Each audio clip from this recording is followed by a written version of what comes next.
मित्रों, आपका हमारे चैनल ई बोले तो इंग्लिश में स्वागत है। तो दोस्तों, आज हम लोग बात करने वाले हैं ईडियम्स एंड फ्रेजेस की, जो कि हमारे सीरीज़ का नेक्स्ट पार्ट है। आज हम लोग इसमें 3 ईडियम्स को उसके ओरिजिन और पिक्चर और स्टोरी के थ्रू क्लियर करेंगे। तो बस आपको वीडियो के एंड तक बने रहना है और हमारे चैनल को सब्सक्राइब भी कर लेना है। तो चलिए, हमारा फर्स्ट ईडियम दे रखा है to set the Thames on fire. तो फ्रेंड्स, अगर बात करें टेम्स की, तो टेम्स एक रिवर है जो कहाँ पर है, लंदन में है।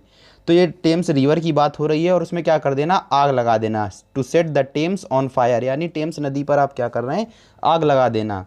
तो फ्रेंड्स, अगर हम लोग इस ईडियम की मीनिंग की बात करें तो चलिए इस ईडियम का मीनिंग भी देख लेते हैं। यानी किसी चीज़ को डू समथिंग रिमार्केबल, कोई ऐसा काम कर देना जो क्या हो, रिमार्केबल हो, और सरप्राइजिंग थिंग्स, यानी जो चीज़ें बहुत ज़्यादा आश्चर्यचकित कर देने वाली हों, यानी कोई ऐसा काम कर देना जो क्या हो, इम्पॉसिबल हो। तो उसे हम लोग कह सकते हैं to set the Thames on fire, यानी डू समथिंग रिमार्केबल, और कह सकते हैं सरप्राइजिंग थिंग्स। तो चलिए फ्रेंड्स, इस ईडियम का ओरिजिन पिक्चर के थ्रू क्लियर कर लेते हैं। अगर इस ईडियम के ओरिजिन की बात करें तो इस ईडियम का ओरिजिन आप इस ईडियम को रीड करके पता लगा सकते हैं। यानी कहीं ना कहीं अगर आप टेम्स नदी पर आग लगा रहे हैं तो कहीं ना कहीं आप एक ऐसा वर्क कर रहे हैं जो क्या है, इम्पॉसिबल है। तो फ्रेंड्स, इस ईडियम का भी ओरिजिन इसी ईडियम से हुआ है। यानी इस ईडियम को हम लोग रीड करके पता लगा सकते हैं कि आप अगर टेम्स नदी पर आग लगा रहे हैं तो कहीं ना कहीं आप इम्पॉसिबल वर्क कर रहे हैं।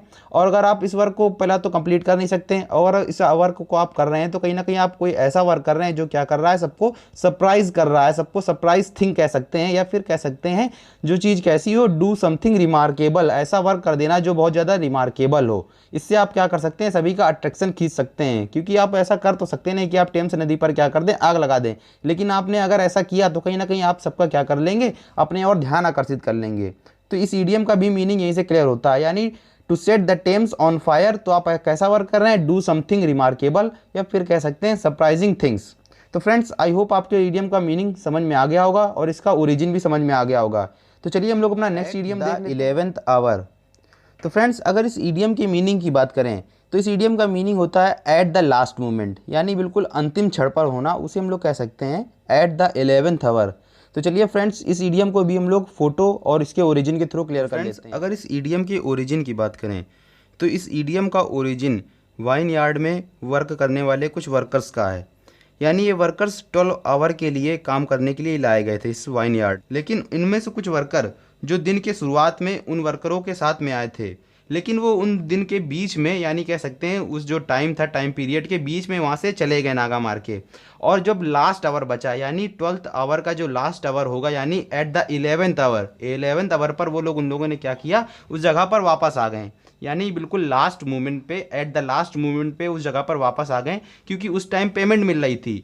तो इस ईडियम का भी ओरिजिन यहीं से हुआ है। यानी आई होप आपको समझ में आ गया होगा। एट द 11th आवर, यानी वो जो वर्कर थे वो 12 आवर के लिए लाए गए, लेकिन उन वर्करों ने क्या किया, उस पूरे दिन तो वहाँ से चले गए और लास्ट आवर में, यानी 11th आवर पर वापस आ गए।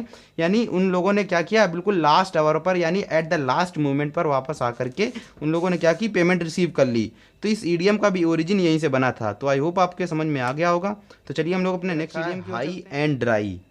तो फ्रेंड्स, अगर इस ईडियम की मीनिंग की बात करें तो इसका मीन्स होता है टू बी लेफ्ट बिहाइंड, यानी किसी को पीछे छोड़ देना, या फिर कह सकते हैं अबेंडेंड, यानी किसी को त्याग देना, वहाँ से पृथक होना। उसे हम लोग कह सकते हैं हाई एंड ड्राई।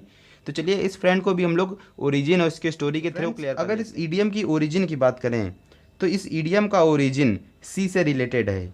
यानी जब कभी भी सी में टाइड आता था, यानी ज्वार भाटा आता था, तो वहाँ पर जो नावें खड़ी होती थीं, तो उन नावों पर क्या होता था, वहाँ पर जो वाटर का लेवल होता था वो बहुत ज़्यादा इंक्रीज़ हो जाता था, और ये नावें क्या हो जाती थी, बहुत ज़्यादा हाई हो जाती थी।